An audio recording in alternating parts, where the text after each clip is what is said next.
So this is the second video in this 4-part series where I spend 25 years building up this zoo, all leading to having a 100-year zoo. So let's get into it. Since I spent time in the last 25-year zoo video making sure everything was running smoothly in the zoo, I was able to jump right into making the next habitat, which is going to be for the Bactrian camel. I started by checking the minimum size I needed to make this habitat, and then proceeded to mark out a much bigger area than I really needed using sand. Then using the rough and terrain tool to make a hilly area in the back. I made a null barrier that I then shrunk after realizing just how much extra room there was, before having them deliver the camels to the habitat. And when I was checking their requirements, I realized they wanted a good amount of rock terrain, so I covered the terrain that I had raised in the back with rock. And then I didn't really like how rocky it looked, so I diluted it a little with some short grass, before throwing sand everywhere and finishing off their terrain needs. I worked on the barrier next, starting off with setting up a chain link fence along the back before trying to make this custom shelter / petting zoo situation. Yeah, I don't really know what my thought process was, and I think for obvious reasons I ended up deleting it all and starting over with whatever this was, before coming to my senses and making the barrier wood with glass at the front. And with a barrier set up, I added in a water source and pulled out some rocks to line the back with, throwing in some red desert rocks for an interesting splash of color, after which I pulled out the plants, and my plan for this habitat was to keep it somewhat sparse when it comes to greenery. So I focused most of the trees around the water like a little oasis kind of, also sinking some into the rocks to add a little bit more to that area. And then I added a couple bushes around the trees before sinking some into the rocks. I sprinkled some aloe vera plants around for a pop of color in the greenery, along with these big purple bushes focused mostly around the water. And after I had the plants added, I pulled out the bedding and added some to the back and front of the habitat. I added the enrichment before deciding to redo the terrain because I really wasn't happy with how it was looking. And I ended up leaving out the short grass and just adding rock and soil to the back, and I think it looked quite a bit nicer. And with that looking how I wanted it to, it was time to pull out the rocks. I started by placing large rocks before adding smaller clusters of rocks around those. And after placing many small rocks and then some big rocks and then duplicating clusters of rocks to add even more, I had spent, and this is no joke, I spent 30 minutes placing these rocks, and I really wasn't even that happy with how they looked. This was supposed to look like a rocky hill area, and I just don't think it gives the vibe I wanted it to. And since my tried and true method of covering anything I don't like the look of in rocks wasn't going to work in this situation, I pulled out some plants instead. I scattered a couple more trees around before pulling out these grass bits that I sunk into the rocks with the hopes that it would make them look better. I even pulled out this fluffy bush that I also sunk into the rocks. And after adding all that, I was actually a lot happier with how this area looked and decided to call this habitat finished. So I placed education speakers and donation bins, and that was this habitat officially done. I busied myself with making the next shopping area, which I also placed a zoo entrance at in the hopes that guests would enter the zoo from this point, so that less guests would need to walk through the flamingo / peafowl habitat to get to this end of the zoo. But after that was all set up, I collected all the African savanna elephants I had earned from the event in the last 25-year zoo video, and I also finally set up the shopping area that sits just outside the reptile house. Because in my plan, there's a path that connects these two areas. I set up the staff area for this new work zone and hired the staff that will be working in this area. I started with working on the barrier that I changed about 20 times before landing on something that would at least serve its purpose. And it also kind of looked like a giant boot, and I really liked that. So in the elephants went, and it was time to work on adding all the necessities. I started with giving them a rather large watering area. And then I went to work on adding the shelter, but I realized that some of the shelter needs were already covered. So I looked and found that underneath the elevated path counted as shelter to these guys. So I got rid of some of the path supports to make more room under the path, and the shelter was finished. I pulled out the enrichment items, making sure to scatter them along the whole length of the habitat, before going back to the path shelter to add the necessary bedding. I worked on the terrain next, and after I was done with it, this elephant tried to make a great escape. But I put a quick stop to that by moving her further back and ultimately just changing the barrier to brick. After which I pulled out the plants and scattered some trees around the habitat before throwing some grass into the water. And I still thought the water looked weirdly plain, so I sunk some trees into the ground to fill it out some more. I then pulled out more plants to scatter along the barrier to cover it up some, since I really wasn't a big fan of the brick barrier, but there wasn't really any better options. So covering it up was the next best thing. And I was adding some plants around the water when I noticed this elephant doing something funky. So I watched him for a minute before going back to adding foliage to the habitat. I scattered some flowers and other small plants around before pulling out some bushes to help fill out the areas that looked a little too plain. And with all that added, it was rock time. I added some rocks around the bottom of the mud pool enrichment things so that they didn't look like they were just floating there, before adding some smaller ones around the tree. And I thought for a second that a pile of rocks in the middle would look nice, but I quickly changed my mind and deleted it all. And this is where I finally decided to work smarter, not harder, and just copied a cluster of rocks to scatter around. And after adding some rocks to the bottom of the water, this habitat was finished. I let the game run for about a year, in which time I remembered that I hadn't added education speakers or donation bins for the elephants. And after that was added, one of the American bison passed away, so I set up a memorial on a bench outside the habitat before spending some time just watching the elephants. I didn't get to watch them for long though, because the other animals were having what felt like constant issues, and then my game went offline and I had to relog. And when I relogged, I decided that I should add a keeper hut much closer to the habitats so that the keepers didn't need to run as far, and hopefully I would stop getting notifications for habitats needing keepers. And speaking of habitats, I was ready to start the next one. So I lowered the terrain where I wanted the habitat to be and laid down a null barrier to see if the size was right. And after deciding that it was, I changed the null barrier to wood in the back and glass in the front, before finally introducing both the common ostrich and the common warthog into the habitat. And after they had all arrived at the habitat, I went ahead and set up the education speakers and donation bins, before going back into the habitat to add the water. And this is where I noticed my game was lagging a bit. And my fix for that was to turn the maximum number of guests down. And before you go thinking that's a good idea, I'm going to explain to you why it isn't. I figured that this was in the game for lag management, and that the game would make up for the lack of guests by giving them each more money to spend to balance it out. That's not what happened. I was definitely wrong. And you'll see after I make this habitat, I spend a good chunk of time really confused about why my finances were plummeting. I think the guest limiter is actually in the game for people who play sandbox mode. I probably should have looked it up before playing with the setting, but now you can make better decisions than me. Now let's get back to the ostriches and warthogs. I added the enrichment items into the habitat before pulling out the terrain tool and making the front part of the habitat rock and the back half a mixture of grass and soil. After which I pulled out some rocks to make a shelter in the back corner. And I made the wall of the shelter one-way glass with rock supports around it. And then it was time to add rocks to the rest of the habitat.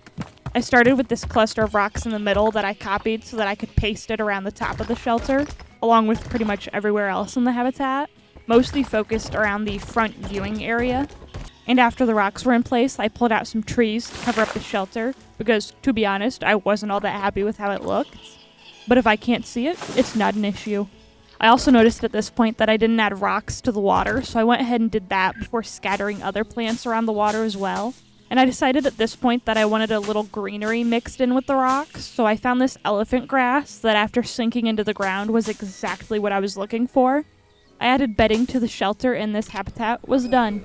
Well, it was almost done. I did change the glass at the front to one-way glass because the ostriches were getting stressed, but I liked the look of the thick glass because it had a nice detailing along the top.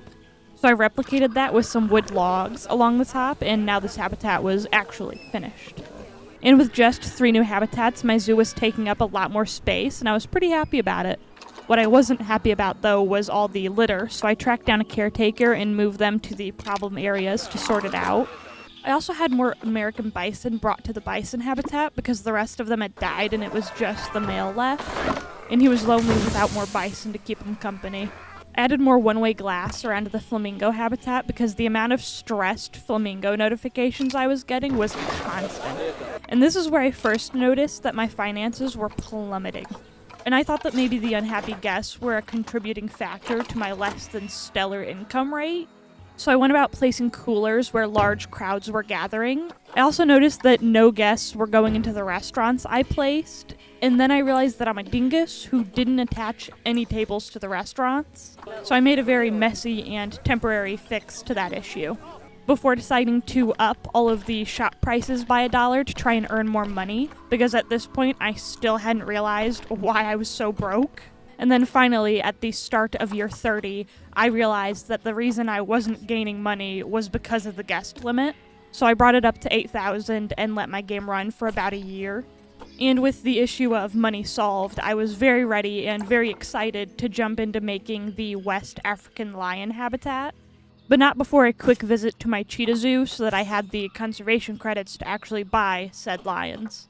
Like most of the habitats in this video, I started with a null barrier to get an idea of how large the barrier is before changing it to something else. In this case, I changed it to a wood barrier with glass, after which I had the lions added, which is also like most of the other habitats in this video. And this is where I found my new favorite tab in this game, the View Genealogy tab, where I learned that this lion had siblings that were leucistic, which means they're white with blue eyes. So I checked some of my other lions and learned that all but 2 of them had some relation to a lion with the leucistic trait. So I was really excited to see if maybe they would have some leucistic babies. But there's not much they can do without a finished habitat. So I pulled out some rocks, which I lined around the viewing area, which is going to act as both shade for the guests and a shelter for the lions. I added some logs as support so the rocks didn't look like they were just floating there. After which I added the bedding and gave them a climbing structure in the middle of the habitat along with their other enrichment items, before adding a water spot in the back of the habitat.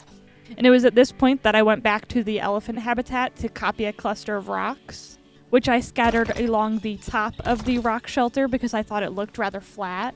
I then fixed up their terrain before adding trees and other greenery around the habitat, keeping the greenery focused mostly around the back of the habitat, around the water. I added the education speakers and donation bins before adding more rocks around the habitat, mostly around the water and some around this really big tree that I added because I really liked the look of it. And that was the West African lion habitat done.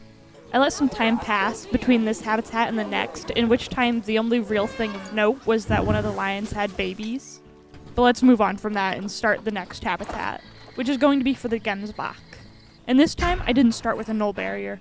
Instead, I started with chain link and changed it to wood when I remembered how much I don't like the chain link barrier. I only tried using it because I realized that most of the habitats in this zoo are made with the wood barrier, but honestly, I just think it's the best looking barrier in the game.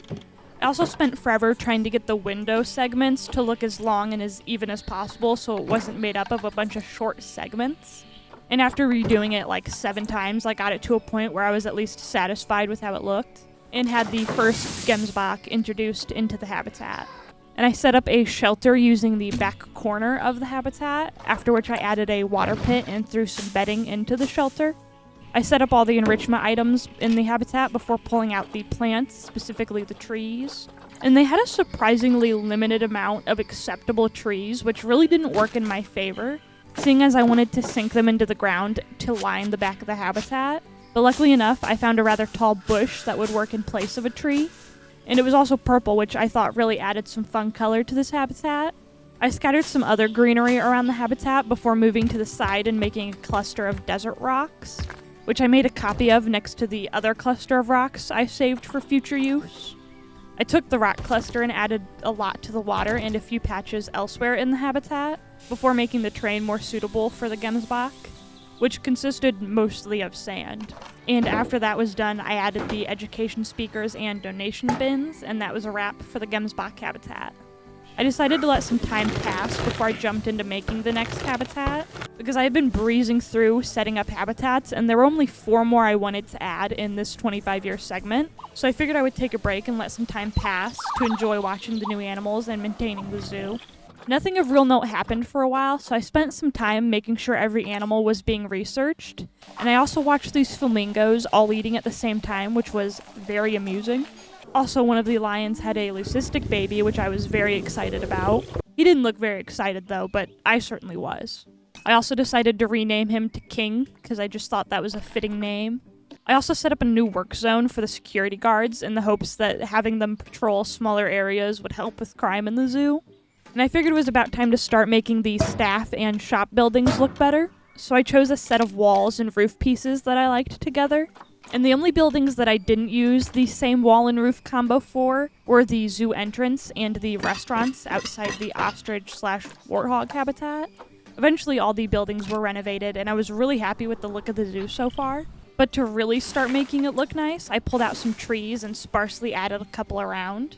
I didn't really want to add all the trees at this point because I wanted to be properly finished with this area and work zone before I completed the decorations.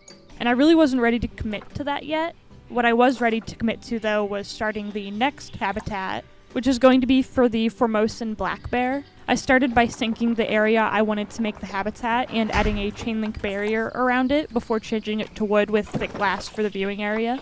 I added the bears and gave them a water area. I added their enrichment and gave them this neat climbing structure. I threw around a couple trees before trying to make the shelter. And I had the idea to incorporate the climbing structure into the shelter, but I quickly ditched the idea because it just really wasn't turning out how I imagined. So after moving the climbing structure, I finished the shelter and added bedding. And when I pulled up the tree tab, I noticed the cherry blossoms, and of course, I took the opportunity to use them.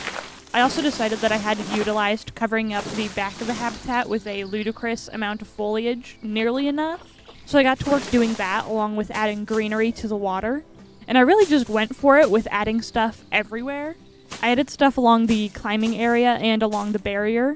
I found these big colorful things that I'm not even going to try to pronounce the name of. But I hadn't used them before and I wasn't going to squander the opportunity. I also used the big fluffy bushes to cover up areas I thought were a little too plain and needed more color. I made the terrain to the bears' liking and added education speakers and donation bins, and that was a wrap for this habitat, or at least it was for now. I forgot to add something very important that I'll be back to add later. And this is the point where I decided to turn on contraceptives for some of the animals, because it was becoming a real chore to keep up with the constant baby maturing, and I was starting to miss some, which was leading to fighting. So I turned on contraceptives for the flamingos, peafowl, gemsbok, warthog, and ostrich. And after that, the game was so much more peaceful, and I was ready to start the next habitat, which was going to be for the snow leopards. And this zoo probably isn't the environment to put them in, but who's gonna stop me? I set up a rather small habitat with a wood barrier and changed the front part to one-way glass. And then I had the snow leopards brought to the habitat, and briefly debated whether these guys really belonged in the big cat section of my zoo, seeing as they're just tiny little fellas. Whether they belonged or not, though, I had already set up the habitat and I wasn't going back now. So I gave them water and added some coolers to the habitat, after which I changed all the terrain to snow and gave them their enrichment items. Before setting up a shelter in the back corner, much like I did the gemsbok, I gave them bedding and changed the terrain under the shelter to a mixture of sand and soil, and pulled out the greenery to spread a couple of trees around, along with sinking some bushes into the shelter area to make it look more cozy. I added some bushes and stumps around before pulling out the rocks to make a cluster to copy around the habitat. By the way, at this point I had been saving clusters of rock and leaving them at the front of the zoo so that I can come back to copy them and use them later, which was a huge time saver. But back to the snow leopards. I added piles of rocks mostly around the water and to fill in empty corners.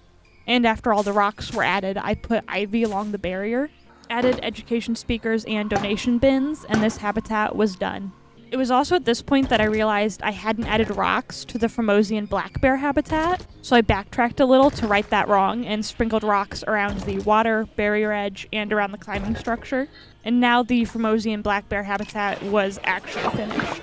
And unfortunately, there weren't a lot of guests making their way all the way to the snow leopard habitat, but I figured after I finished adding everything to this area, there would be more incentive to come this way. So I didn't wait long before jumping into making the Siberian tiger habitat. I made a really rough-looking barrier out of wood and thick glass, added a water area, and had the tigers brought to the habitat. And the first thing I did when they got to the habitat was to check their genealogy to see if they had anything fun going on in there. After which, I added their enrichment items, including a climbing structure, and changed the terrain to snow.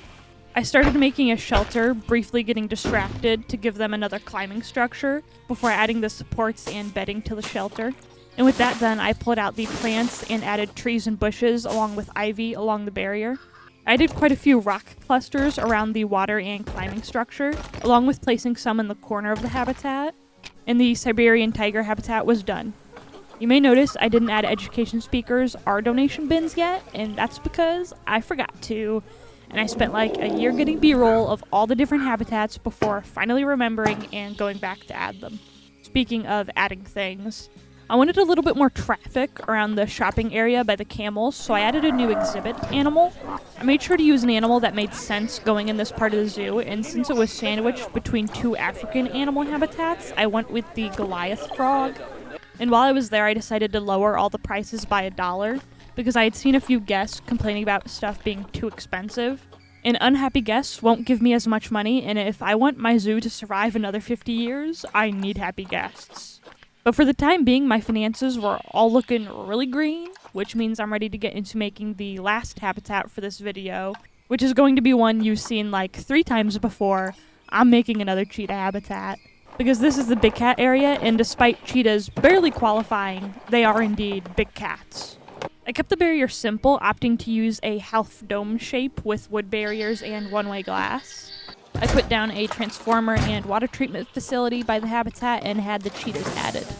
And since this isn't my first cheetah habitat making rodeo, I only spent like 30 minutes making this habitat, not including the barrier though, because I had to redo the barrier like 10 times. And just for reference, because someone asked in the comments of one of my Planet Zoo videos, on average making a habitat takes me like an hour, but if it's a large habitat like the elephants or the camels, it can take me around 2 hours. It all kind of just depends on how large the habitat is. But I also just prefer making the smaller ones because I feel like they always come out the best in my opinion. But back to the cheetah habitat. I gave them a water source and pulled up the construction tab to make them a shelter. I used thatch for the roof and added bedding underneath before giving them their enrichment items. I used trees to cover the back barrier because it was rather janky and unsightly. I threw a couple bushes around and fixed the terrain to their liking. Before pulling out the rocks, which I kept rather sparse for this habitat, just adding a few clusters around the water and filling in the empty corners. And that was both the cheetah habitat and the big cat section of this zoo done. And you might notice it's almost year 42, and that means there's still 8 years to go before we're done here. And the cheetahs were the last animal on my list to add in this 25 years. And this was a bit of an oops on my part. I should have spaced out the habitats more so that there wasn't a large chunk of time left at the end. However, I will say, with most of the fast-breeding herd animals on contraceptives, I wasn't receiving constant maturation notifications, so I was actually quite enjoying letting the game run and just watching the animals. I actually spent quite a bit of time with the lions because I still wasn't over how cool it was to get the leucistic color. I collected matured babies and hired more vendors to work Zone 2. I also added some of these education boards by benches so that my guest education score would be better. And one of the snow leopards phased through the glass and escaped the habitat somehow. And it's a good thing the zoo's making good money because all of those running guests are gonna want refunds. Escaped animals aside though, I finished adding the education boards and started placing coolers along the path so that guests wouldn't be so hot. And now that all the habitats for this 25 years have been added, I was free to work on the zoo scenery. I went ahead and deleted all the trees that spawn in when you start a zoo in preparation to add my own. I used 2 different trees, both of which I can't pronounce the name of, but I basically used them to fill in any empty space between shops, habitats, and staff areas.